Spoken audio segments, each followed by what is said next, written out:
ने क्रेटा निकाली तो कहाँ से निकाली, क्यों निकाली, मैं तो मंथली इतना कमाता हूँ, ये यार ये तो कुछ करता भी नहीं है फिर भी कहाँ से आ रहा है, क्यों आ रहा है, ये हसद है। और इंसान अपना चेहरा कर लेता सड़े टमाटर की तरह, यानी वो किसी की खुशहाली बर्दाश्त नहीं करता है। तो फिर ऐसे नहीं रहना है ना, ये गलत है, गलत है। हसद जो है इंसान को खुद को बर्बाद करता है, हसद इंसान को खुद बर्बाद करता है। और हसद जानते हो क्या है? पहली चीज तो ये कि हसद ईमान को खराब कर देता है। जैसे लकड़ी, आग लकड़ी को जलाकर राख कर देती है, लकड़ी को खत्म कर देती है, ऐसी हसद ईमान को खत्म कर देता है। अच्छा जानते हो हसद किसे कहते हैं? हसद की डेफिनेशन क्या है? हसद कहते किसे? बताऊं आपको बिल्कुल सरल अंदाज में। जी जी। आपने मेरे गले में ये रुमाल देखा, आप हिसाब लगा रहे हैं यार इतना अच्छा रुमाल इनके पास आया कहाँ से? अच्छा अच्छा है या नहीं है? अपने माल की तो मैं तारीफ कर ही सकता हूँ ना। अरे यार तो बोल दो जरा, अपने माल की तारीफ तो कर ही सकता हूँ ना भाई, इतना हक तो है मुझे, हैं? मैं किसी और के ऊपर भी मिसाल दे सकता था, हो सकता तुम में से कोई बुरा मान जाए, इसलिए अपने पर दे रहा हूँ। आपने ये रुमाल देखा, सैयद साहब के पास कहाँ से आ गया, क्यों आ गया? यार ये इनको पर अच्छा नहीं लगे, ए अल्लाह इनसे छिन जाए मुझे मिल जाए। क्या है ये? हसद। क्या है ये? इनसे छिन जाए, ए अल्लाह इसकी 5 मंजिला बन कैसे गई, जलजला आ जाए, ये गिर जाए मेरी बन जाए। ए अल्लाह ये क्रेटा निकाल क्यों लाया, इसको कोई ना कोई पकड़ ले, सीध हो जाए, मेरी निकल के आ जाए। ये क्या है? हसद। और हसद ला यजूज, इल्लीगल, हसद जायज नहीं, हसद जायज नहीं। इसलिए जिसके सीने में हसद है, जानते हो जो शब बारात गुजरी है, जहन्नम से आज़ादी की रात, ये जो मुकद्दस रातें होती हैं ना, इनमें अल्लाह की आम रहमत होती है कि मांगो माफ़ी मांगो सबको बख्शा जाएगा, मगर जिनके दिलों में हसद होता है उनको बख्शा नहीं जाता। चाहे अल्लामा हो, मुफ्ती हो, कारी हो, आलिम हो, गैर आलिम हो, प्रोफेसर हो, डॉक्टर हो, तबीब हो, 1 हज नहीं 10 कर लिए हो, 1 उम्र नहीं 100 कर लिए हो, 1 मस्जिद नहीं 100 मस्जिदें बनवा दी हो, 1 मदरसा नहीं 100 मदरसे बनवा दी हो, अगर दिल में हसद है तो बख्शीश नहीं, बख्शीश नहीं। हाँ तो हसद जायज नहीं। इसी के मुकाबले में एक चीज है जो जायज है, वो बता दूं मैं आपको, बस आपको थोड़ा सा रूट चेंज करना है, बाकी है वही। आपको करना क्या है, ये आप ये सोच रहे हैं इनसे छिन जाए हमें मिल जाए, ये क्या है? हसद। इसी के मुकाबले में एक चीज आती है रश्क। क्या आती है? रश्क। और जानते हो रश्क क्या? ए अल्लाह जब सैयद साहब को रुमाल मिल सकता है तो हम भी तो तेरे बंदे हैं, हमें नहीं मिल सकता क्या? सुभान अल्लाह। बोल दो यार, बोल दो जरा सुभान अल्लाह। हाँ मैं ज्यादा बुलवाऊंगा नहीं आपको, बस आप मेरी तमीज समझ लीजिए। ए अल्लाह जब इनकी 5 मंजिल बन सकती है, अल्लाह मैं भी तो तेरा बंदा हूँ, जब इनकी बन सकती है तो मेरी नहीं बन सकती। ए अल्लाह जब ये क्रेटा में घूम सकता है, ए अल्लाह मैं भी तो तेरा बंदा हूँ, इसके सदके क्या मुझे फॉर्चूनर नहीं मिल सकती है? जब ये इस तरह से तुम दुआ करोगे, इसको रश्क बोलते। ए अल्लाह इसके भी पास रहे, इसके सदके मुझे भी मिल जाए। जब आप रश्क करोगे फिर अल्लाह की रहमतों की निछावर आप पर झमझम बरसेगी। अल्लाह की रहमतें, अल्लाह की रहमतें आपको घेर लेंगी। तो फिर हसद नहीं करना है। हसद करने वाला इंसान खुद ही मर जाता है। और हसद देखिए हर बीमारी का इलाज है, हसद का इलाज नहीं है। और अल्लामा शेख सादी रहमतुल्लाह ताला ने तो ये फरमाया, बमीरी हसद का एक इलाज है, मर जा, इसके अलावा कोई इलाज नहीं है हसद का। सिर्फ एक ही इलाज है, मौत मौत मौत। जिसके दिल में हसद है, मौत तो इसका इलाज है भाई, इसके अलावा कोई इलाज नहीं है। तो अपने दिल को अच्छा साफ सुथरा बनाइए। सबसे पहले मोहब्बत के साथ दरूद शरीफ का नजराना पेश करें, पढ़िए बाबा से बुलंद, अल्लाहुम्मा सल्ली अला सय्यिदिना व मौलाना मुहम्मदिन व बारिक व सल्लिम सल्लु अलैहि सलातु व सलाम अलैका या रसूल अल्लाह सल्लल्लाहु अलैहि वसल्लम। अच्छा मैं अगर आपसे कुछ कहूँ तो मानोगे आप? तकरीर। ए बेटा, बच्चों, ए बच्चों, ए बच्चों, ए बेटा खामोश हो जाओ, आप नहीं सुनना तो बेटा आप चले जाओ, आप बहुत अच्छे हो।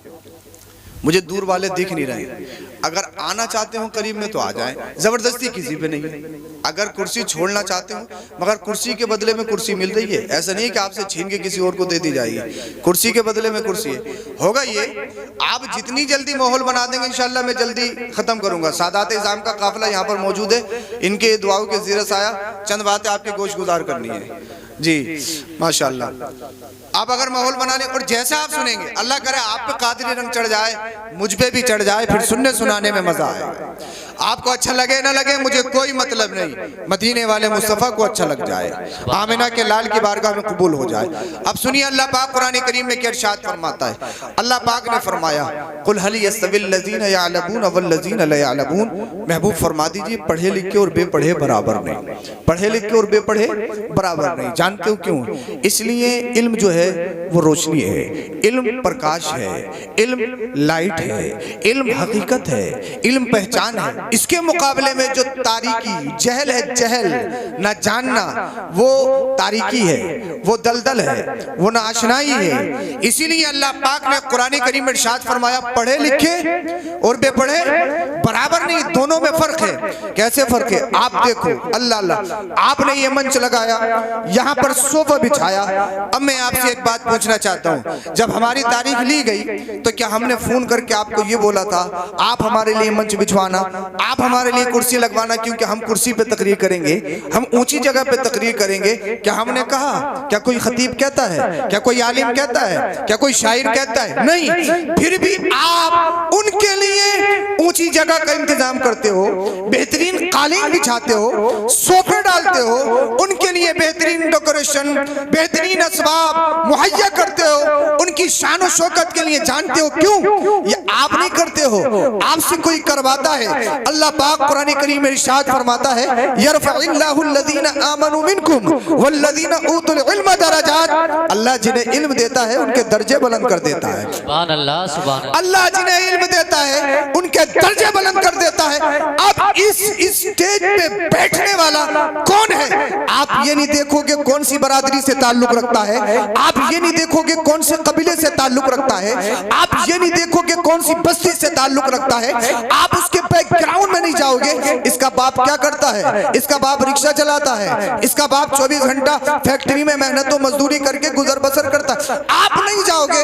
आप ही के मोहल्ले में एक अमीर साहब है या चेयरमैन साहब को ले लीजिए। अब चेयरमैन साहब का शहजादा कहे साहब इस बार जुमा हम पढ़ाएंगे, दाढ़ी उसके नहीं, कुरान उससे पढ़ने नहीं आता, नमाज का उसको पता नहीं, दीन उसने नहीं सीखा। अब वो कहे क्योंकि मैं अमीर हूँ, चेयरमैन साहब का बेटा हूँ, मेरा बैकग्राउंड मजबूत है, अच्छे खानदान से ताल्लुक रखता हूँ, तो इस बार जुमे की नमाज मुसल्ले पे मैं खड़े होकर पढ़ाऊंगा। अल्लाह अल्लाह। तो क्या मुझे बताइए आप में से कोई इजाजत दे सकता है? कोई भी मोहल्ले का गरीब से गरीब इंसान हाथ पकड़ेगा और कहेगा जनाब ये आम मुसल्ला नहीं है, ये आम जगह नहीं है कि कहीं भी चढ़ जाओ। अल्लाह अल्लाह। इसलिए मुसल्ले पे जाने के लिए बरादरी नहीं देखी जाती, मुसल्ले पे जाने के लिए खानदान नहीं देखा जाता, मुसल्ले पे जाने के लिए बैकग्राउंड नहीं देखा जाता, मुसल्ले पे जाने के लिए अमीरी गरीबी नहीं देखी जाती। मुसल्ले पे जाने की शर्त है कि वो आलिम है या नहीं है, नमाज पढ़ाने का अहल है या नहीं है, चाहे उसका बैकग्राउंड कितना कमजोर हो, चाहे किसी भी बरादरी से ताल्लुक रखता हो, चाहे किसी भी खानदान से ताल्लुक रखता हो, चाहे उसका बाप रिक्शा चलाता हो, चाहे उसका बाप 24 घंटा फैक्ट्री में मेहनत और मजदूरी करता हो, मगर जो कुरान का इल्म सीख ले, जो हदीस का इल्म सीख ले, जो शरीयत मुताहरा का पाबंद हो जाए, जो दीन सीख ले, अल्लाह उसके दर्जे को इतना बुलंद कर देता है, इतना बुलंद कर देता है, वक्त का अमीर उसके पीछे खड़ा होगा, मगर अल्लाह अल्लाह अल्लाह के करम से दीन सीखने वाला सबका इमाम बनता हुआ नजर आता है। तो ये किसी और चीज का कमाल नहीं, ये इल्म दीन सीखने का कमाल है। इसीलिए रब ने फरमाया अल्लाह जिन्हें इल्म देता है उनके दर्जों को बुलंद कर देता है। सुभान अल्लाह। इसकी आवाज थोड़ी और कम कीजिए, हाँ इसकी आवाज थोड़ी और कम कीजिए। मुझे आपकी इस प्लेट ने शहीद कर दिया, ब्लड निकलने लगा। हाँ बोले जरा सुभान अल्लाह। मगर जब आप सुनोगे तो मैं सुनाऊंगा। हाँ बोले जरा सुभान अल्लाह। समझ आ रही है आपकी? कहाँ गए ऑपरेटर साहब? माइक बहुत अच्छा है, बस इसकी आवाज़ थोड़ी और कम कर दीजिए। मुझे ऐसा लग रहा है मैं तेज़ बोल रहा हूँ तो शायद आपकी समझ नहीं आ रही है और फिर कोई फ़ायदा नहीं है। भाई तकरीर का असल मकसद यही है, दीन सिखाना कौम को, असल मकसद यही है। बाकी तो साहब आप किसी पे रास्ते पे ले जाओ। तो कुरान ने क्या कहा? कुरान ने क्या कहा? पढ़े लिखे और बेपढ़े, पढ़े लिखे और बेपढ़े बराबर। अब कुरान की सबसे पहली आयत जो वही के तौर पर नाजिल हुई, कुरान कहता है इकरा। क्या कहता है? इकरा, पढ़िए पढ़िए पढ़िए। नमाज का जिक्र नहीं, रोजे का जिक्र नहीं, ज़कात का जिक्र नहीं, हज का जिक्र नहीं, किसी फर्ज का जिक्र नहीं, वाजिब का जिक्र नहीं, रसूल का जिक्र नहीं, नबी का जिक्र नहीं, बाप का जिक्र नहीं, माँ का जिक्र नहीं, किसी का नहीं। कहा सबसे पहली आयत इकरा, पढ़िए पढ़िए पढ़िए। कुरान कह रहा है सबसे पहली आयत पढ़िए पढ़िए पढ़िए।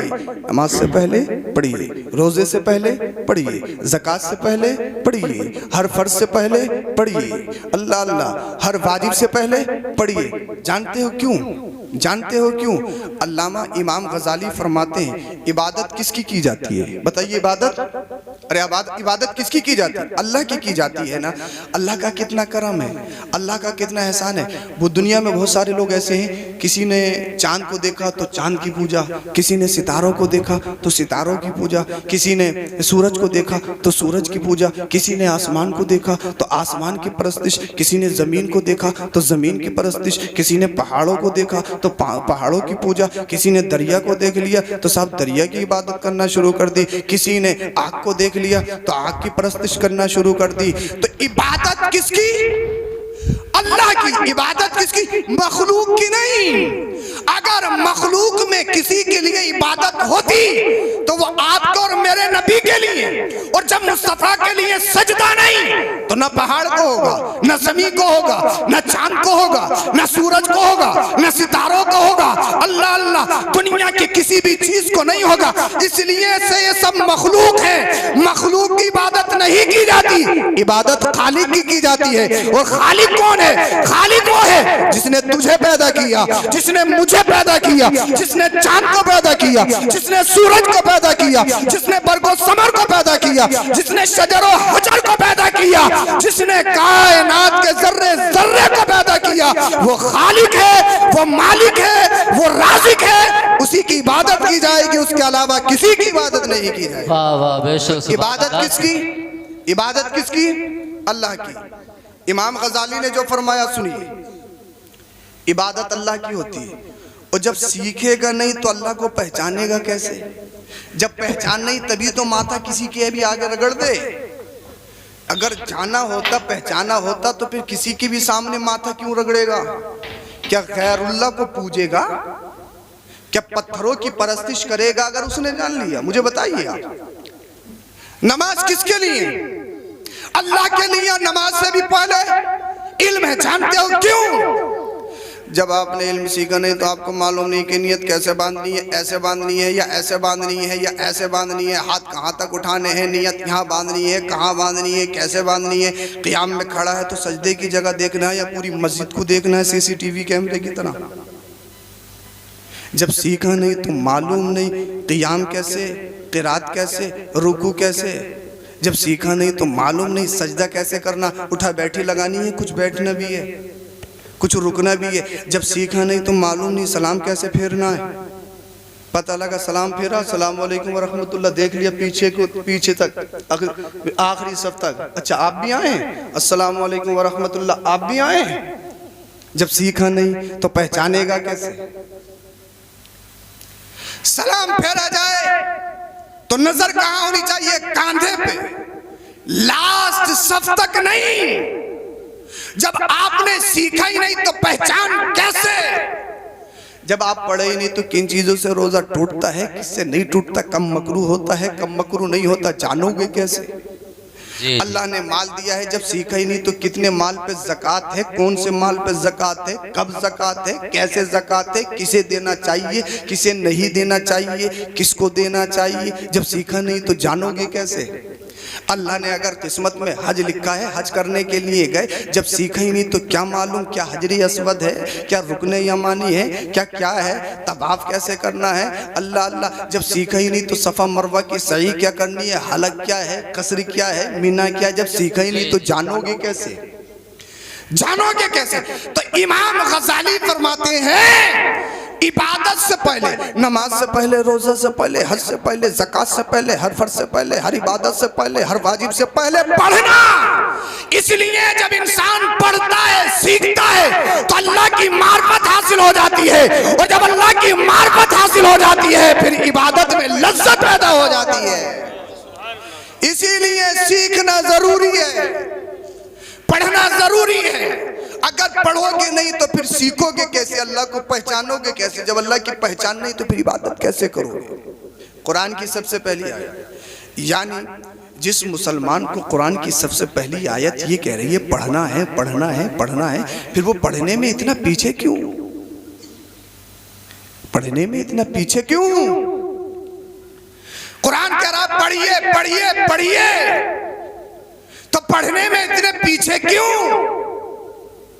और सिर्फ खाली पढ़ना ही नहीं, पढ़ना ही नहीं, हर पढ़ाई लिखाई भी तरक्की नहीं है। हर पढ़ा लिखा आदमी भी सही इंसान नहीं है। इसलिए मदीने वाले मुस्तफ़ा की बारगाह में जिब्रील अमीन आए। मैं ये देखूंगा मेरे पॉइंट को कितने लोग कैच करेंगे। एक नुक्ता आपकी बारगाह में पेश करना चाह रहा हूं मैं। अल्लाह के रसूल की बारगाह में जिब्रील अमीन ये वही लेकर आए, इक़रा पढ़िए। मुस्तफ़ा ने फरमाया मा अना बिकारी, मैं नहीं पढ़ूंगा। इक़रा पढ़िए, माना बिकारी, मैं नहीं पढ़ूंगा। इक़रा पढ़िए, मैं नहीं पढ़ूंगा। इक़रा बिस्मि रब्बिक, अपने रब के नाम से पढ़िए। कहा अब पढ़ूंगा। तवज्जो चाहूंगा आपकी। इक़रा पढ़िए, माना बिकारी, नहीं पढ़ूंगा। इक़रा पढ़िए, नहीं पढ़ूंगा। सिर्फ पढ़ने पे अमल नहीं। MBBS छोटी डिग्री है बड़ी? कितना कंपटीशन है भाई। प्राइवेट करोगे तो करोड़ों रुपए का मामला है, छोटी या बड़ी? उसके बाद MS, MD, DM, छोटी डिग्री या बड़ी? MBBS हुए, MS हुए, हमारा बच्चा सर्जन बन गया। सर्जन, हॉस्पिटल खोला, साहब अल्लाह अल्लाह, हॉस्पिटल के सबसे पहले काउंटर लगाया। आप किसी मरीज को लेके गए, आपको डरा दिया गया, आपने देर कर दी, आपको अपने मरीज से प्यार नहीं है, कितनी देरी करके लाए। आप 1 लाख रुपए जमा करिए, उसके बाद में ट्रीटमेंट होगा। आप रिक्शा चलाते हो, कोई मतलब नहीं। आप फैक्ट्री में काम करते हो, कोई मतलब नहीं। आपको लाने हैं, चाहे किडनी बेचो, चाहे भीख मांगो, चाहे जमीन बेचो, चाहे घर बेचो, चाहे बच्चों का सुकून बेचो, आपको जमा करने हैं करने हैं करने हैं। उसके बाद में आपको जांचें लिखे जाएंगे, ब्लड जांच होनी है। ब्लड जांच जो 100 रुपए का खर्चा डायरेक्टली 1000 रुपए, क्योंकि 500 रुपए इतनी बेहतरीन बड़ी डिग्री हासिल करने वाले के हैं, 500 दूसरे के हैं। आप एक्सरा करवाओगे, उसमें रिश्वत, उसमें दलाली। आप अल्ट्रासाउंड करवाओगे, उसमें रिश्वत, उसमें दलाली। आप अल्लाह अल्लाह सिटी स्कैन, MRI या दीगर जांचें करवाओगे, उसमें रिश्वत, उसमें दलाली। मुझे बताइए MBBS, MD, MS इतनी बड़ी डिग्री करने के बाद इंसान नहीं बन पाया। तवज्जो है आपकी? तवज्जो है? कैमरे लगे हैं, किसी डॉक्टर पर गलत कमेंट नहीं कर रहा हूं मैं, किसी को टारगेट नहीं कर रहा हूं, हाशा वल्ला तल्ला, मैं किसी को टारगेट करके तकरीर नहीं करता हूं। मैं आपको समझा रहा हूं, मुझे किसी से कोई मतलब नहीं है, सिर्फ आपको समझा रहा हूं मैं। अल्लाह अल्लाह, मुझे बताइए इतनी बड़ी डिग्री लेने के बाद भी ये इंसान बनने गया था, पता लगा दलाल बन के आ गया जी, रिश्वत लेने वाला बन गया। अरे तूने जब इतनी बड़ी डिग्री की है, इतने बड़ा कंपटीशन में आया है, तो तू दलाल कैसे बन गया? ब्लड में अलग मार रहा है, एक्सरे में अलग मार रहा है। अल्लाह अल्लाह, इतना बड़ा दलाल कैसे बन गया? न तुझे गरीब दिखता, न तुझे कमजोर दिखता। अल्लाह अल्लाह, न तुझे गरीब कुचला हुआ दबा हुआ इंसान दिखता। तुझे पैसे से प्यार, तुझे पैसे से मोहब्बत। अल्लाह अल्लाह, यानी तू इतनी बड़ी डिग्री लेने के बाद भी इंसान नहीं बन पाया। मुझे बताइए, जहां गरीबों के हक मारे जाए, जहां यतीमों का खाया जाए, जहां बेवाओं को लूटा जाए, जहां रिश्वत को फरोग दिया जाए, जहां दलाली को तरक्की दी जाए, दुनिया कह रही है डॉक्टर बहुत हो गए, तरक्की हो गई, तरक्की हो गई, तरक्की हो गई। मुझे बताइए, कोई वकील बना, अगर गलत केस लड़ रहा है, हमारे ऐसे बहुत सारे भाई जो सही तरीके से अपना काम निभाते हैं, वो डॉक्टर भी है, इंजीनियर है, हर शोबे में। मैं किसी को टारगेट नहीं कर रहा हूं। आपका बच्चा अल्लाह अल्लाह अदालत की कुर्सी पर बैठा जजमेंट करने वाला है, वो जज बन गया, आदिल बन गया, फैसला हो रहा है। किसकी गड्डी मोटी है, किसकी रिश्वत मोटी है, किसकी सोच तगड़ी है, कौन सी सत्ता में है, यानी उसी के मुताबिक फैसला होगा। मुझे बताइए, इतना पढ़ लिखने के बाद भी इंसान नहीं बन पाया। अरे दीन तो इसलिए आया, इस्लाम तो इसलिए आया ताकि रिश्वत का खात्मा हो, ताकि बदहाली का खात्मा हो, ये गुंडागर्दी का खात्मा हो। अल्लाह अल्लाह, मगर इतना पढ़ लिखने के बावजूद भी इंसान इंसान नहीं बन पाया। जानते हो क्यों? इन्होंने सिर्फ इकरा पे अमल किया। और जब हजरत जिब्रील अमीन ने इकरा कहा था तो मदीने वाले मुस्तफ़ा ने पढ़ा नहीं था। कहा इकरा माना बेकारी, नहीं पढ़ूंगा नहीं पढ़ूंगा नहीं पढ़ूंगा। कहा इकरा इसमें रब्बी, अपने रब के नाम से पढ़िए। अब पढ़ूंगा अब पढ़ूंगा अब पढ़ूंगा। अब आपको मेरा पैगाम है, चाहे तालीम मदरसे की हो, चाहे तालीम मकतब की हो, चाहे तालीम यूनिवर्सिटी की हो, स्कूल की हो, कॉलेज की हो, यूनिवर्सिटी की हो, एक्सपोर्ट की हो, अल्लाह अल्लाह, चाहे ब्रिटिश की हो, दुनिया के किसी भी खित्ते की तालीम है। अगर अपने बच्चों को सही इंसान बनाना चाहते हो तो सबसे अहम जरूरी ये है निजामे मुस्तफा हो। जहां निजामे मुस्तफा होगा, निजामे मुस्तफा में पलने वाला बच्चा, तालीम हासिल करने वाला बच्चा अल्लाह अल्लाह दलाल बन के नहीं आएगा, रिश्वतखोर बन के नहीं आएगा। अगर वो फैसला करेगा अल्लाह अल्लाह तो रिश्वत की बुनियाद पर नहीं, दलाली की बुनियाद पर नहीं, चेहरा देखकर नहीं, सबको ऐलान कहेगा मैंने कुरान पढ़ा है, मैंने हदीस पढ़ी है, मैंने मुस्तफा का दर्स पढ़ा है, मैंने सैयदना उमर फारूक आजम की जिंदगी पढ़ी है। सुनो सुनो, मैं मज़हब इस्लाम को फॉलो करने वाला हूँ, मैंने दुनिया को नहीं पढ़ा है, मैंने मुस्तफा मदीने वाले मुस्तफा की जिंदगी को पढ़ा है, उन्हीं की जिंदगी को अपना आइडियल बनाया है, वही मेरे लिए नमूना है। और मेरे मजहब में फैसला मुंह देखकर नहीं किया जाता, रिश्वत लेकर नहीं किया जाता। इसलिए मदीने वाले मुस्तफा ने इरशाद फरमाया और राशि वल मुर्तशी किलाहुमा फिन्नार, रिश्वत देने वाला जहन्नमी, रिश्वत लेने वाला जहन्नमी। वो ऐलान कहेगा सुनो सुनो, हमारे यहाँ फैसला चेहरा देखकर नहीं होता है, हमारे यहाँ फैसला कुरान की बुनियाद पर होता है, हदीस की बुनियाद पर होता है। हमारा फैसला ऐसे नहीं होता है, अदालत फारूक आजम की बुनियाद पर होता है। वाह वाह वाह, नारे तकबीर, नारे रिसालत, उलमाए अहले सुन्नत, मसलके आला हजरत हजरत अल्लामा सैयद अफरोज मियां साहब क़िबला रामपुरी, नारे तकबीर, नारे रिसालत। निज़ाम मुस्तफ़ा जरूरी, निज़ाम मुस्तफ़ा जरूरी। पढ़ाइए पढ़ाइए पढ़ाइए, जरूरत है। हम कहते हैं पढ़ाइए पढ़ाइए पढ़ाइए, जरूरत है। सबसे पहले अपने बच्चों को अच्छा इंसान बनाइए। और इंसान बनाने के लिए ये सिर्फ मुदर्रिसीन और टीचर्स की जरूरत नहीं है, वो आपके बच्चे को इल्म सिखाएंगे और सही तरबियत, सही इंसान उसके माँ बाप बनाएंगे, उसके माँ बाप बनाएंगे। मदीने वाले मुस्तफ़ा ने इरशाद फरमाया, आप सोचते हो बेहतरीन बिल्डिंग बना दो, चौधरी सराय या किसी और कीमती जगह प्लॉट लेके डाल दो बच्चों के लिए, हम साफ सूरदोष हो गए, हमने बहुत कर दिया अपने बच्चों के लिए। बच्चा चाहे कड़ा पहने, बच्चे चाहे कुछ भी करे, शराबी हो, जुआरी हो, चलेगा। लूडो पे जुआ खेलता हो, ड्रीम 11 पे जुआ खेलता हो, ऑनलाइन जुआ खेलता हो, चलेगा। एक बात बताऊं, आज के नौजवानों के जहनों में भूत ये घुस चुका है यार, किसी भी तरह से करोड़पति हो जाए, रातों रात करोड़पति हो जाए। और हमारे मुल्क के जो सेलिब्रिटी कहलाने वाले हैं, हीरो आइडियल जिन्हें आप कहते हैं, वो टीवियों के पर्दों पे आके जुए का प्रचार करते हैं और तंबी कर देते हैं, अपनी जिम्मेदारी पे खेलें, कुछ भी हो सकता है। जिस मुल्क के हालात ये हों कि 11 लोगों की चुनिंदा टीम, उन टीमों में से कुछ लोग जुए का प्रचार करें या गुटखों का, नशे का प्रचार करें, क्या उस मुल्क में तरक्की आ सकती है? क्या वो मुल्क तरक्की याफ्ता हो सकता है? बताइए मुझे। सोचने वाली बात है, समझने वाली बात है। हर एक के ध्यान में यही भूत करोड़पति करोड़पति करोड़पति बनना है। अगर अल्लाह ने तेरी किस्मत में लिखा है तो जरूर बनेगा, और नहीं है तो फिर बनेगा ही नहीं, चाहे कुछ भी कर ले। दिनों रात घुट्टियां मारते रह, अगर कुछ हो जाए होगा? कुछ होने वाला है? कुछ नहीं होगा। होगा वही जो रब चाहता है। तुझे सब्र का मुजाहरा करना। मैं ये नहीं कह रहा हूं कि मत कमाइए, कमाइए जितना हो सके, जरूरत है। पैसा होगा मस्जिदें बनवाओगे, मदरसे बनवाओगे, पैसा होगा तो अच्छे कॉलेज बनवाओगे, ज़रूरत है। मगर कहाँ मुसलमान के पास पैसा आता है तो सबसे अच्छी बिल्डिंग, और बचा तो बोला मैरिज हॉल बनवा लो भैया, बहुत अच्छा चल रहा काम है, मैरिज हॉल बनवा लो या कोई मील उल कर लो।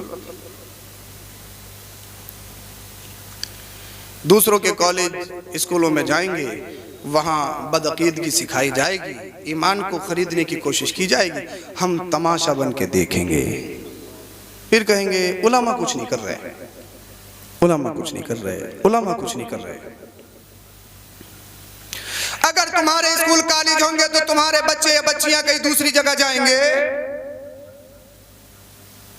क्या हिजाब और पर्दे के नाम पर कोई एहतिजाज करने की जरूरत पेश आएगी? मुझे बताइए। तो मैरिज हॉल खोलने से पहले स्कूल और कॉलेज खोलो, दुनिया की हर तालीम पढ़ाएंगे, इसके साथ साथ सबसे पहले निज़ाम मुस्तफ़ा चलाएंगे। बोल दो यार सुभान अल्लाह। समझ आ रही है आपके? निज़ाम मुस्तफ़ा जरूरी है। पढ़िए पढ़िए पढ़िए। आपने अपनी जिंदगियों में आग लगा ली, खुदा के वास्ते अपने बच्चों की जिंदगियां बर्बाद मत कीजिए। हजरत क्या करें, पढ़ाई बहुत महंगी है, क्या करें, इतनी महंगी पढ़ाई पढ़ाते हैं, उसके बाद भी नौकरी नहीं लगती।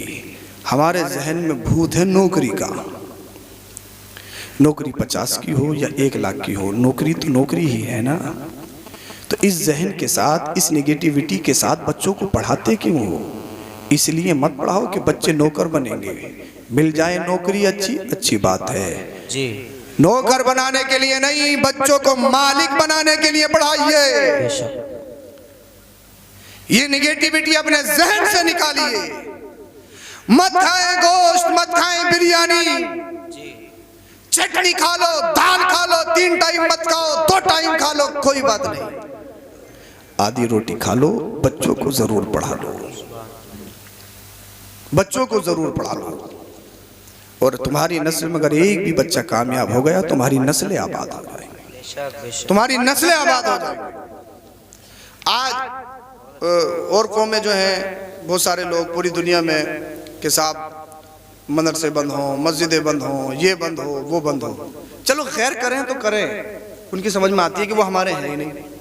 अफसोस जब होता है जब कलमा पढ़ने वाले, अपने आप को मुसलमान कहलाने वाले शब बारात की फाता में नहीं आए हैं। इमाम साहब या मुदर्रिस साहब शब बारात की फाता में नहीं आए मेरे घर, बताइए आप मुझे क्या है ये? अरे मदरसे मजबूत हैं तो तुम्हारे सरों पे टोपियां ये आपको दिखाई दे रही हैं। अगर मदरसे नहीं होते, ये स्टेज नहीं होता, ये सरों पे अमामे नहीं होते, तुम्हारे सरों पे टोपियां नहीं होती। हिंद के बहुत सारे सूबे ऐसे हैं, आप ही के मुल्क के पूरे पूरे शहर में कोई आलिम नहीं है, पूरे पूरे शहर में। शहर संभल में बसने वालों, ये बुजुर्गों का फैजान है, हर घर में जो आलिम नजर आ रहा है। एक बात बताऊं मैं आपको, उड़ीसा गया था मैं प्रोग्राम में, तो तकरीबन भुवनेश्वर एयरपोर्ट पे मैं उतरा तो वहाँ एक शख्स को मैंने देखा कि वो मुसाफा करने के लिए आया तो चप्पल उतार के आया। मैंने कहा भाई ये क्या कर रहे हो?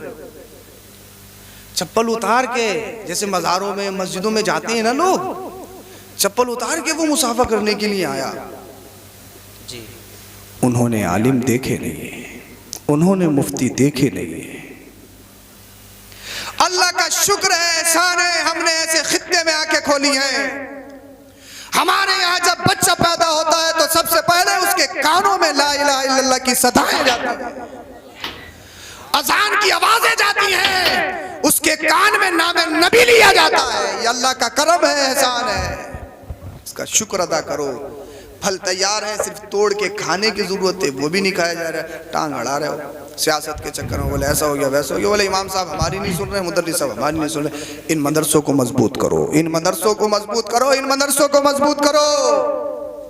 ये मजबूत होंगे तो दीन मजबूत होगा, ये मजबूत होंगे तो आपके दीन की बका है।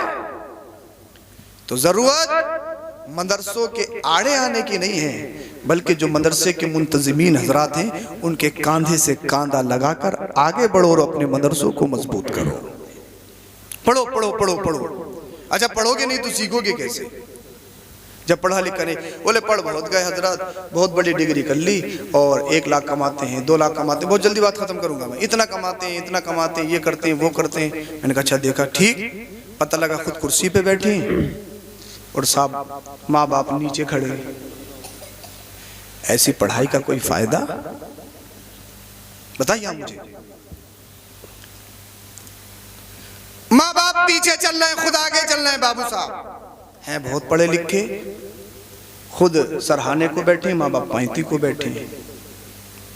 ऐसी पढ़ाई लिखाई से कोई फायदा? और जब बच्चे ज्यादा पढ़ लिख जाते हैं तो माँ बाप अपना हुक्म सादिर करने में कुछ देर सोचते हैं, यार पता नहीं हमारा बच्चा मानेगा या नहीं मानेगा, नाराज तो नहीं हो जाएगा। मैं अल्लाह से दुआ करता हूँ, अल्लाह इतना इल्म मत देना, इतनी शोहरत मत देना, कभी इतनी दौलत कभी मत देना, कभी मेरे माँ बाप के जहन में ये बात आए कि मेरा बच्चा इतना पढ़ लिख गया है कि इसके सामने ये बात करनी चाहिए या नहीं। मैं अल्लाह से दुआ कर रहा हूँ, इतना इल्म मुझे मत देना कि मेरे माँ बाप को सोचना पड़े। ये अल्लाह इसी तरह रखना हमेशा हमेशा हमारे माँ बाप हमें अपनी औलाद और उन्हीं हुकूक के साथ हमें पुकारें जो उनके हुकूक हैं। बेशक वो दौलत वो इल्म किस काम का कि हक बात भी तुम्हारे माँ बाप तुम्हारे सामने ना कह सके। आला हजरत इमाम अहमद रिजा खान फाजिल बरेलवी अली रहमत व रिजवान इरशाद फरमाते हैं, बगैर इजाजत माँ बाप से आगे चलना गुस्ताखी है, बेअदबी है। अल्लाह अकबर। ऊंची जगह पे बैठना ये बगैर इजाजत बेअदबी है। अल्लाह। कौन बताएगा तुम्हें? बताइए कौन बताएगा ये? कौन बताएगा तुम्हें ये मस्जिदें बचाएंगी बताएंगी, ये मदरसे बताएंगे, ये उलामा बताएंगे। और जब यही खत्म हो गए, मस्जिद और मदरसों में ताले पड़ गए, तो मुझे बताओ माँ बाप के हुकूक कौन बताएगा? गरीबों के हुकूक कौन बताएगा? हैं? पढ़ बहुत गए, माँ बाप सबसे हैं। 2 लोगों की गुस्ताखी इंसान को कुफ्र तक ले जाती है। कितने की? हाँ, 2 लोगों की गुस्ताखी इंसान को कुफ्र तक ले जाती है। कभी अंदेशा है कि काफिर होके मरेगा। पहला आलिम जी, आलिम कहा गया है, मन सब्बा आलिमन फकीला अलैहिल कुफ्र, जिसने किसी आलिम को गाली दी तो उसका खात्मा कुफ्र पर होगा। तकरीबन अल्लामा शेख अब्दुल हक मुहद्दिस देहलवी फरमाते हैं, जो किसी आलिम की बुराई करे या गाली दे तो अल्लाह उसकी 10 नस्लों तक आलिम पैदा नहीं करता। अल्लाह अकबर।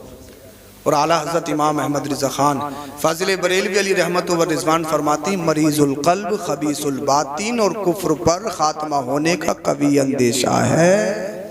अल्लाह अकबर। मन अज़ा मुस्लिमन फक़द अज़ानी व मन अज़ानी फक़द अज़ल्लाह। आमिना के अल्लाह ने इरशाद फरमाया, जिसने किसी मुसलमान को तकलीफ दी गोया कि उसने मुझे तकलीफ दी, और जिसने मुझे तकलीफ दी उसने अल्लाह को तकलीफ दी। तो जब एक आम से मुसलमान को तकलीफ देना, अजियत देना जायज नहीं है। आम सा मुसलमान सिर्फ कलमा पढ़ने वाला, उसका दिल दुखाना जायज नहीं है। तो आलिम तो बहुत बड़ी चीज है, आलिम तो बहुत बड़ी चीज है। आलिम की गुस्ताखी इंसान को कुफ्र तक ले जाती है। और दूसरे हैं माँ बाप। माँ बाप की गुस्ताखी इंसान को कुफ्र तक ले जाती है, ये याद रखना। हाँ, माँ बाप की गुस्ताखी इंसान को कुफ्र तक ले जाती है।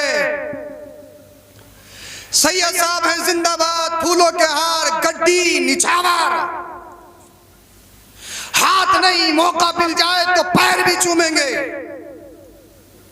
आलिम साहब आए, नारे तकबीर, नारे रिसालत, यहाँ मुसाफे पे मुसाफा, सैयद साहब ऐसा कर दीजिए, वैसा कर दीजिए।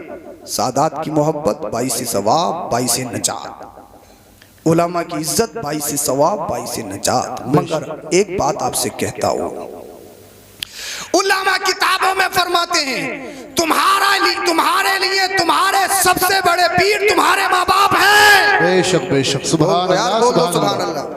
देखो तुम सुभान अल्लाह। तुम सो के सुन रहे हो तो मैं भी सो के सुना रहा हूँ और खत्म करने वाला हूँ इसी मूड में। अगर चाहते हो आप कुछ देर में आपको रंग चढ़ा के सुना दूं तो फिर सुनो। बोलो जरा सुभान अल्लाह। सुभान अल्लाह। तुम्हारे माँ बाप तुम्हारे लिए सबसे बड़े पीर।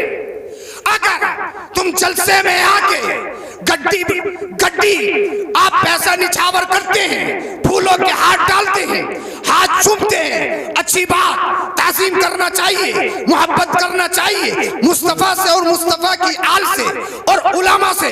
मगर एक बात गारंटी के साथ कह सकता हूँ, अगर तुम्हारे माँ बाप तुम्हारे घरों में नाराज हो, एक सैयद नहीं अगर 1000 सैयद भी जमा हो जाए, एक पीर नहीं 1000 पीर भी जमा हो जाए, तुम्हें जन्नत नहीं दिलवा सकते। इसलिए अल्लाह ने जन्नत माँ बाप के कदमों में रखी है। वाह वाह वाह। नारे तकबीर, नारे रिसालत, उलमाए अहले सुन्नत, अज़मते वालिदैन, नारे तकबीर, नारे रिसालत। हमारे हाथ पैर चूमने से पहले माँ बाप के भी चूमो। ये थोड़ी शबे बारात आई स्टेटस ठोक दिया, माफ कर दियो, माफ कर दियो, माफ कर दियो, फेसबुक पे लगा दी स्टोरी, बोले माफ कर दियो, माफ कर दियो। हर एक भेज रहा है। सैयद इश्तियाक साबरी साहब के पास, सैयद माजिद मियाँ साहब के पास, बोले हुजूर माफ कर दियो। हुजूर कह रहे हैं कभी हमारी आपकी कोई लड़ाई तो हुई नहीं है, कभी मिले नहीं है, तो माफी किस चीज की?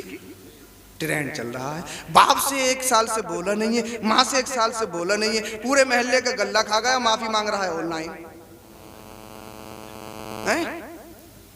कितनी दलाली, कितनी रिश्वत खा गया और माफी मांग रहा है ऑनलाइन। ऐसी माफी से कोई फायदा? ऐसी माफी से ये कौन बताएगा तुम्हें? ये मदरसे बताएंगे, ये मस्जिदें बताएंगी, ये उलामा बताएंगे। तो इनके पीछे मत पड़ो, इनके कांधे से कांधा मिलाकर खड़े हो जाओ और अहद करो, हमने अपने इमामों को मजबूत करना है, हमने अपने मदरसों को मजबूत करना है। दुनिया में इनकलाब लाना है। तो किसी ने एक बात कही थी, ये मत बताओ कुरान में ये लिखा है, हदीस में ये लिखा है। जब वो तुम्हें कुरान हदीस को मानते नहीं है तो उनकी बात मानेंगे? भाई मेरी बात आप जब ही तो मानोगे जब मुझे मानते हो। जब मुझे मानोगे नहीं तो मेरी बात मानोगे, सुनोगे भी नहीं। तो पहले मानना ज़रूरी शख्सियत को, उसके बाद में जब शख्सियत पहचानी जाती तभी उसकी बात मानी जाती है। तो पहले मानना ज़रूरी। तो किसी गैर मुस्लिम, नॉन मुस्लिम ने पोस्ट की, ये मत बताओ कि कुरान में ये लिखा, हदीस में ये लिखा है। बोले फिर क्या करना चाहिए? बोले करना ये चाहिए जो कुरान और हदीस में लिखा है, मुसलमान उस पर अमल करके दिखाएं, लोग खुद ब खुद कलमा पढ़ के मुसलमान होते हुए नजर आए। बोल दो जरा सुभान अल्लाह। अमानत, अमानत, अमानत की पासदारी। अभी फिलिस्तीन इजरायली एक खातून का इंटरव्यू आया। वो कहती है कि फिलिस्तीनी सिपाही मेरे घर में दाखिल हो गए, मुझे मेरा घेराव कर लिया। एक फिलिस्तीनी सिपाही आगे बढ़ा, कहा बहन रोने की ज़रूरत नहीं, परेशान होने की ज़रूरत नहीं। वो कहने लगी क्यों? पूरा कब्जा कर लिया, जंग छिड़ रही है, इधर से उधर से कत्लो गारत है, तुम कह रहे हो परेशान होने की ज़रूरत नहीं। फिलिस्तीनी सिपाही आगे बढ़ा, कहा मेरी बहन मैं आतंकवादी नहीं हूं। बोल दो जरा सुन। दुनिया को बताओ इस्लाम क्या है, दुनिया को बताओ मजहब इस्लाम की प्योरिटी और उसकी सच्चाई और हकीकत क्या है। कहा सुन, मैं कोई आतंकवादी नहीं, मैंने दुनिया को नहीं पढ़ा, मैंने आमिना के लाल को पढ़ा है। और मुस्तफा ने फरमाया बच्चों से और औरतों से कोई जंग नहीं, बच्चों से और औरतों से कोई जंग नहीं। जब तू इस्लाम के आगोश में है तो तुझे कोई खतरा नहीं। एक सिपाही और आगे बढ़ा, वो कहती है मेरे टेबल पे केले रखे थे, बात खत्म कर रहा हूं, मेरे टेबल पे केले रखे थे। तो वो बोलता है बहन कई दिन से खाना नहीं खाया है, अगर इजाजत हो तो केला खा लूं। बोल दो यार सुभान अल्लाह।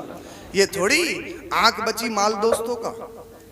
अभी चौधरी सराय में अगर कोई ठेला लगता हो, कोई रात को छोड़ जाए हैं, हाँ पेट ही नहीं पूरा ठेला ही ले आएंगे, अगर जंजीरें पड़ी हुई नहीं होंगी, वो पुलिस का खतरा नहीं होगा। तो आंख बची माल दोस्तों का। दुकान पे गए, डब्बा खोला, काजू बादाम उठाया, खाना शुरू कर दिया जैसे अब्बा ने लाके रख दिया हो। हैं? टेस्ट मदीनातुल मुनव्वरा में बहुत सारे लोग रोज टेस्ट करने जाते हैं खजूरों का, और जब तक पेट नहीं भरता वापस ही नहीं आते। बोले अब कल को लेंगे, टेस्ट हो रही है। अल्लाह बताइए आप मुझे, दुनिया के सामने इस्लाम को लाओ, मज़हब इस्लाम की हकानियत और सच्चाई को लाओ, दुनिया को बताओ इस्लाम है क्या। इस्लाम और आतंकवाद का आपस में कोई ताल्लुक नहीं, कोई रिश्ता नहीं। जहां आतंकवाद वहां इस्लाम नहीं, जहां इस्लाम वहां आतंकवाद नहीं। मेरा मजहब बिल्कुल एकदम निखरा हुआ साफ सुथरा है, प्योरिटी है, अनमोल मजहब है मेरा। वो कहता बहन अगर इजाजत हो तो केला खा लूं, कब्जा है, दबाव है, मगर फिर भी इजाजत, क्योंकि विदाउट परमिशन किसी का माल लेना शरअ में इस्लाम में नाजायज, हराम, गसब कहलाता है, गसब। वो कहने पे मजबूर हो गई। अरे 15वीं सदी के मुसलमान के किरदार का आलम ये है, तो फिर मदीने वाले मुस्तफा के किरदार का आलम क्या होगा। दुनिया को बताओ ये है हमारा मजहब, ये है हमारा इस्लाम। दुनिया को बताओ तो ये जरूरी है। जज़ाकल्लाह। इस्लाम सीखो, सिखाओ, पढ़ो, पढ़ाओ। पढ़ लिखना बहुत जरूरी है। अमानत के ऊपर एक बात और आ गई, और इसी बात पे अपनी बात खत्म कर लूंगा। अल्लाह के रसूल सल्लल्लाहु अलैहि वसल्लम ने जब ऐलान नबूवत फरमाया था, तो आपने देखा कि बहुत सारे लोग जानी दुश्मन बन गए। बोल चाल पे बाउंडेशन लगा दिया गया कि कोई बोलेगा नहीं, कोई मिलेगा नहीं। क्यों? बोले यार जाता खत्म करने की नीयत से, और कदमों पे खत्म होके आता है। बोल दो यार, मैं समझ रहा हूँ ज्यादा हो रही है, मगर मजबूरी में ही बैठे हो, समझ तो आ रही है। हाँ, मगर समझ लो तुम ही जो आगे बैठे हो ना, तो तुम्हारी वजह से तकरीर हो रही है। मैं पीछे को तो देख ही नहीं रहा हूँ। वैसे सुन वो भी रहे हैं, ऐसा नहीं है नहीं सुन रहे, सुन रहे हैं। हाँ, अच्छी बात यह है कि माशाल्लाह मुस्कुरा रहे हैं। अल्लाह करे किसी मुस्कुराहट की, भाई हमारी वजह से किसी के चेहरे पे मुस्कुराहट आ जाए तो बड़ी बात है, वरना तो लोग दुनिया में रुलाने के लिए बैठे हैं। कहाँ मुस्कुरा रहे हैं, हंसाने के लिए, रुलाने के लिए बैठे हैं। जिसे देखो चाहता बस शुरू हो जाए किसी सूरत से, काम खत्म हो इसका, द एंड। वो बड़े बड़े अच्छों के एंड हो गए। एंड तो भाई सभी का होना है, एंड से कोई बचा थोड़ी है। एंड तो सभी का होना है, सभी को जाना है, इससे किसी को छुटकारा नहीं है। तो अबू जहल सबसे बड़ा आतंकवादी है। क्या सबसे ये रहा कि कुरान नहीं सुनना, कुरान नहीं सुनना, कुरान सुनना नहीं है, क्योंकि खुद का है, इनका गढ़ा हुआ है, साहिर है ये, इनका कलाम है खुद का। अच्छा, कुरान ये भी कह रहा है, जब तुम ये कह रहे हो खुद का है, तो फिर इनकी तरह कोई आयत तो लेके आओ बना के। जब ये बना सकते हैं तो तुम भी तो बना सकते हो, तुम भी तो अरबी हो, लाओ तो सही, मगर ला नहीं सकते। कह रहे हैं कि साहब है इनका इनका इनका, मगर जैसी रात होती है ना, तो कुरान सुनने के लिए अबू जहल भी जाता है। बोल दो सुभान अल्लाह। अबू जहल भी सुन रहा साहब। एक और थे, वो भी कुरान सुनने के लिए गए थे छुप के। अखनस, टकराव हो गया। अबू जहल कैसे? बोले कुछ नहीं, ऐसे आ गया। अखनस तुम कैसे? बोले बस बस ऐसे आ गए थे। तीसरा भी आ गया कोई, बोले छुपाओ मत, आए क्यों थे? बोले यार कहना किसी से नहीं है, हम तुम सब लीडर हैं, सरदार हैं, काम खराब हो जाएगा, रोक भी हम ही रहे, रोक भी हम ही रहे और सुन भी हम ही रहे, तो काम खराब हो जाएगा, सत्ता गिर जाएगी, कुर्सी खत्म हो जाएगी, कुर्सी बचानी है तो राज राज रखना है। बोले चलो ठीक है, धोखे से आ गए, कल को कोई नहीं आएगा, कल को कोई नहीं आएगा। बोले साहब तीनों में मुआहदा हो गया। बोले कोई नहीं आएगा, बात तय हो गई। जैसे ही दूसरी रात आई, अब नींद कहाँ आए। अगर मिस्र का अच्छा कारी आ जाए, पूरी रात कुरान पढ़े, तो दिल ये करे पढ़ता रहे, हम सुनते रहे हैं। और जिस नबी पे कुरान नाजिल हुआ वो पढ़ते होंगे तो कैसा पढ़ते होंगे, जरा तसव्वुर तो करो आप, कैसा पढ़ते होंगे, कैसा पढ़ते होंगे। ऐसा कि जिन भी सुनने के लिए आए हैं, जिन भी सुनने के लिए आए, जिनों की जमात। अल्लाह अबू जहल ने सोचा कि वो थोड़ी आएंगे दोनों, चल यार नींद नहीं आ रही, सुकून वही है, सुकून वही है, आ गए। अखनस ने भी सोचा अबू जहल थोड़ी आया होगा, तू मार मौका। तीसरा वाला भी आ गया सोच के, और जैसे सूरज निकलने वाला था फिर तीनों की मुठभेड़ हो गई। अब एक दूसरे से चेहरा छुपा रहे हैं। बोले यार चलो धोखा हो गया, कल से कोई नहीं आएगा। बोले कोई नहीं, काम खराब हो जाएगा अगर बस्ती में पता लग गया कि तीनों लीडर छुप छुप के कुरान सुन रहे हैं तो काम खत्म, सब पर कलमा पढ़ के मुसलमान हो जाएंगे, हम देखते हुए रह जाएंगे। रोक भी तो हम ही रहे हैं कि कोई देखेगा नहीं, कोई मिलेगा नहीं, इनकी जबान से कुछ सुनेगा नहीं, क्योंकि पढ़ते ऐसे हैं कि डायरेक्ट दिल पे असर करता है। बोल दो सुभान अल्लाह। इसे कुरान की बात हो रही है जो आपके मदरसे में पढ़ाया जा रहा है, ये बच्चे पढ़े हैं। दूसरी रात भी होगी साहब, और जैसे ही तीसरी रात आई, जिसने मुस्तफ़ा की जबान से कुरान सुन लिया हो उसे सुकून फिर कहाँ मिले। अबू जहल ने सोचा खनस नहीं आएगा, दूसरा वाला भी नहीं आएगा, मुआहदा बहुत गहरा हुआ है, काम खत्म हो जाएगा, और तुझे भी नींद आ नहीं रही है तो चल। अंधेरे में गया, तारीकी में गया और छुप के कुरान सुनने लगा। अखनस ने सोचा अबू जहल थोड़ी आएगा, जब तेरा दिल मान ही नहीं रहा है तो फिर दिल की मानना, दिल क्या कह रहा है, चल तू भी। अल्लाह अल्लाह तारीकी में चला गया, छुप के सुन रहा है। तीसरा भी आ गया, दिल उसका भी नहीं माना। तीनों फिर कुरान सुन रहे हैं, पूरी रात सुनते रहे सुनते रहे सुनते रहे, और जैसे ही सूरज निकलने वाला था, जैसे ही चले तीनों की मुठभेड़। फिर अबू जहल तुम, अखनस तुम, फुला साहब तुम। हाँ यार आए तो हैं। बोले अब पानी जो है सर से ऊपर होने वाला है, 3 दिन लगातार हो गए हैं, बात कहाँ तक छुपेगी, पता लग ही जाएगा। अगर पता लग गया तो काम खराब हो जाएगा, सत्ता गिर जाएगी। सत्ता बचानी है ना, तो इस चीज पे कंट्रोल करना होगा। इन्होंने एक पर्चा लिया, इन्होंने दरखास्त ली और उस पर मुआहदा किया, अब कोई नहीं आएगा, अब कोई नहीं आएगा, अब कोई नहीं आएगा, तुमसे तवज्जो चाहता हूँ अल्लाह अल्लाह। अब किसी ने अबू जहल से पूछा, अबू जहल बता तेरा कंसेप्ट मदीने वाले मुस्तफा के ताल्लुक से है क्या, तेरा ख्याल है क्या, तू मोहम्मद बिन अब्दुल्ला के बारे में सोचता क्या है। अबू जहल बोला किसी से कहोगे तो नहीं, बोल दो यार बोल दो, किसी से कहोगे तो नहीं, कि किसी से नहीं कहेंगे। छुपाना चाह रहा था, 14 सदियां गुजर गई, ऐसा खुला ऐसा खुला ऐसा खुला, अभी भी बयान हो रहा है। मैंने कहा सुन, छुपता वही है जिसे रब छुपाए, वही छुपता है जिसे रब छुपाए। अब आपकी तवज्जो चाहूंगा, आपकी तवज्जो चाहूंगा। अबू जहल ने कहा, तफसीर जलालैन के हाशिये में ये रिवायत लिखी है तकरीबन तफसीर सावी के हवाले से। अबू जहल ने कहा किसी को बताओगे तो नहीं, कहा किसी को नहीं बताएंगे, मगर ईमानदारी से बता मोहम्मद बिन अब्दुल्ला के बारे में तेरा ख्याल क्या है, कॉन्सेप्ट क्या है। अबू जहल कहने लगा यार कहने को कुछ भी कह लो, मगर मोहम्मद बिन अब्दुल्ला सच्चे हैं, यानी दुनिया का सबसे बड़ा आतंकवादी, सबसे बड़ा टेररिस्ट, सबसे बड़ा दुश्मन रसूल, गद्दार रसूल, जो शबो रोज मुस्तफा को, मुस्तफा के मिशन को, मजहब इस्लाम को टारगेट करता है, मिटाना चाहता है। मगर उससे पूछा गया बता तो सही मोहम्मद है कैसे। कहने लगा यार बात तो ये है मोहम्मद बिन अब्दुल्ला सच्चे हैं, सच्चे हैं, सच्चे हैं, ये जादूगर नहीं, ये साहिर नहीं, ये इनका कलाम नहीं है। इसलिए अरबी तो हम भी बहुत जानते हैं, मक्का में बसने वाले बड़ी बड़े फसियों बलीग हैं, मगर इन जैसा कोई कलाम नहीं करता, इन जैसा कोई पढ़ता नहीं है। फिर पूछने वाले ने पूछा ये तो बता जब सच्चे हैं तो फिर कलमा पढ़ के मुसलमान क्यों नहीं हो जाता। कहने लगा यार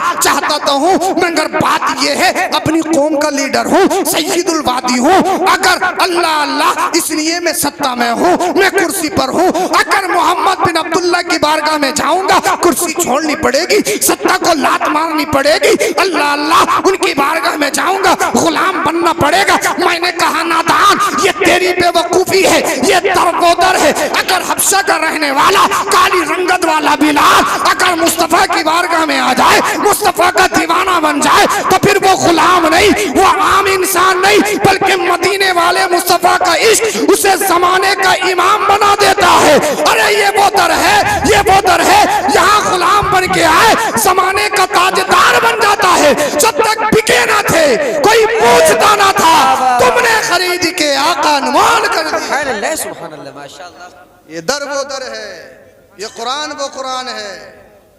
बहुत सारे लोगों ने पढ़ना इसलिए शुरू किया कि ख़त्म करेंगे, पता ये लगा पढ़ते पढ़ते कुफ्र ख़त्म हो गया, कलमा पढ़ के मुसलमान हो गए। हदीस पाक सुनिए, तकरीर मैंने ख़त्म कर ली जो पढ़ी। अल्लाह के रसूल ने इरशाद फरमाया, पैदा होने से मरने तक इल्म दीन हासिल करो। क्या? हाँ, पैदा होने से। आज ही बच्चा पैदा हुआ तो पढ़ाई पे बिठाल दो। एक दिन का बच्चा पढ़ेगा? एक दिन का बच्चा पढ़ सकता है? या भैया कोई संभल का ऐसा हाफिज कारी है जो उसे पढ़ा सके? हैं? हमारे बस की तो है नहीं भाई, हम तो मना कर रहे हैं, पहले हाथ खड़े कर रहे हैं। हमारे बस के नहीं है कि हम 1-2 दिन के बच्चे या 1 साल के बच्चे को पढ़ा लें। पढ़ने पढ़ाने के लिए इफ़हाम व तफ़हीम का मादा होना ज़रूरी है, समझना और समझाने की सलाहियत होना ज़रूरी है। और 1-2 दिन का बच्चा, छोटा बच्चा, वो लैंग्वेज नहीं समझता, वो कुछ पूछ नहीं सकता, हम उसे कुछ बता नहीं सकते, तो पढ़ेगा? वो मुस्तफ़ा क्या फरमा रहे हैं? पैदा होने से मरने तक।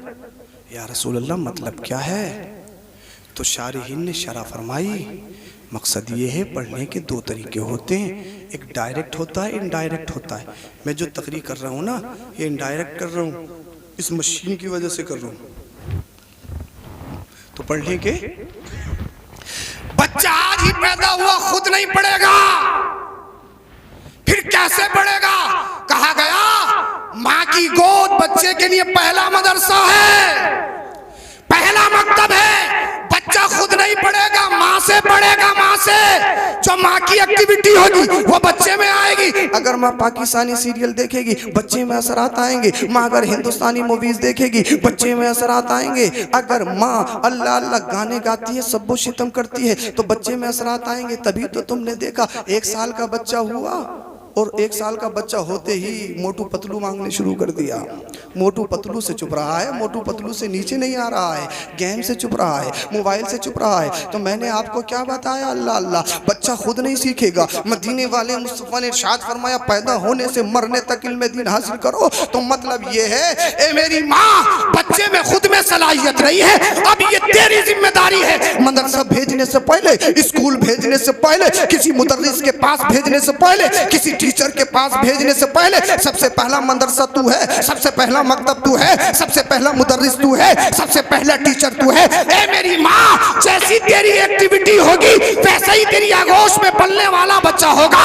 अगर माँ मुदर्रिसा, टीचर, अगर फातिमा ज़हरा खातूने जन्नत मुस्तफा की बेटी हो, तो उनकी आगोश में जो बच्चा पलता है, उसी बच्चे को करबला का हुसैन कहा जाता है। माँ से सीखेगी, माँ से सीखेगा बच्चा, तो माँ की जो एक्टिविटी होगी वो बच्चे में आनी है। तो माँ बाप को लाजमी है कि अपने बच्चों की सबसे पहले, मकान से पहले, दौलत से पहले, हर चीज़ से पहले अपने बच्चों की सही तरबियत करो। अल्लाह पाक हम सबों को अमल की तौफीक बख्शे। कलमा शरीफ पढ़िए, ला इलाहा इल्लल्लाहु मुहम्मदुर रसूलुल्लाह, अस्तगफिरुल्लाहल अज़ीम व मा अलैना इल्लल बलाग। अस्सलामु अलैकुम व रहमतुल्लाह।